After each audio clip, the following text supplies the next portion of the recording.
Bollywood star hero దళపతి విజయ్ అంటే ఆయన అభిమానులకు అంతులేని పిచ్చి. సినిమా విడుదలైనా పుట్టినరోజైనా భారీ కటౌట్లు పాలాభిషేకాలతో తమిళనాడును హోరెత్తిస్తారు. అయితే ఇప్పుడు విజయ్ రాజకీయాల్లోకి రావడంతో ఆ అభిమానం సరికొత్త పుంతలు తొక్కుతోంది.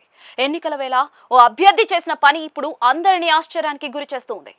తిరువేరంపూర్ నియోజకవర్గం నుంచి టీవీకే తరపున పోటీ చేస్తున్న నవల్ పట్టు విజీ తన అభిమానాన్ని విభిన్నంగా చాటుకున్నారు. తన నామినేషన్ దాఖలు చేసే సమయంలో పార్టీ అధినేత విజయ్ తన వెంట ఉండాలని ఆయన ఆశించారు. కానీ విజయ్ రాజకీయ పనుల్లో బిజీగా ఉండటంతో విజీ ఏకంగా విజయ్ తరహాలోనే ఉండే ఒక మైనపు విగ్రహాన్ని తయారు చేయించారు. ఆ విగ్రహాన్ని తన వాహనంలో పక్కన కూర్చోబెట్టుకుని ఊరేగింపుగా వెళ్లి నామినేషన్ వేశారు. దీనికి సంబంధించిన వీడియో ఇప్పుడు సోషల్ మీడియాలో వైరల్ అవుతోంది. ఈ విగ్రహం నెట్టింట వైరల్ గా మారింది. నెటిజన్లు రకరకాలుగా కమెంట్లు చేస్తూ ఉన్నారు. నిజమైన విజయ్ రాకపోతే ఏంటి, మా గుండెల్లో ఉన్న దైవం విగ్రహం రూపంలో వచ్చారు అని కొందరు అంటూ ఉంటే, ఎన్నికల ప్రచారం కోసం ఈ డూప్ విజయ్ రాజకీయాలేంటి అని మరికొందరు విమర్శిస్తూ ఉన్నారు.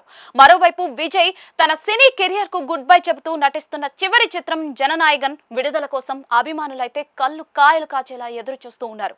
నిజానికి ఈ సినిమా జనవరి 9నే విడుదల కావాల్సిందే, కానీ రాజకీయ సమీకరణాల వల్ల వాయిదా పడింది. ఇప్పుడు ఎన్నికల హడావిడి ముగిసిన మరుసటి రోజే ఈ చిత్రాన్ని విడుదల చేసేందుకు నిర్మాతలు ప్లాన్ చేస్తున్నట్లుగా సమాచారం. అనిల్ రావిపూడి దర్శకత్వంలో వచ్చిన భగవంత్ కేసరి రీమేక్ గా వస్తున్న ఈ సినిమాపై భారీ అంచనాలైతే ఉన్నాయి. ఇదిలా ఉండగా TN 2026 సినిమా ట్రైలర్ విజయ్ అభిమానులను తీవ్ర ఆగ్రహానికి గురి చేసింది.